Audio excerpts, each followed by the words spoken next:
Hi, Happy New Year 2026 going to be blessed for me. Why? Because I'm telling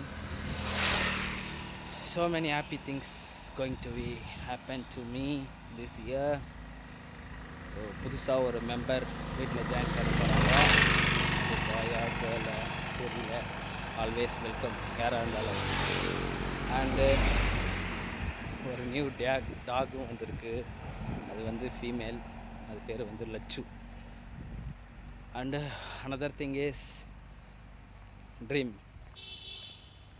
This year my dream going to be come true. Dream will be come true சொல்லுவாங்கள்ல, அந்த மாதிரி தான் இந்த year வந்து என்னுடைய big dream வந்து true ஆக போகுது. அது என்னன்னு இன்னும் கொஞ்சம் கூடிய சீக்கிரத்தில் உங்களுக்கே தெரிஞ்சிடும். இந்த வருஷம் வந்து ரொம்ப ஹாப்பியான ஒரு வருஷமாக இருக்குன்னு நான் நம்பி இந்த இயரை செலிப்ரேட் பண்ணுறேன். ஸோ என்ன மாதிரி உங்களுக்கும் ஹாப்பியான ஸோ மெனி திங்ஸ் நடக்கணும்னு ஆசைப்பட்றேன். Be happy and self care is very important. First take care of your health. பட்டாமச்சி.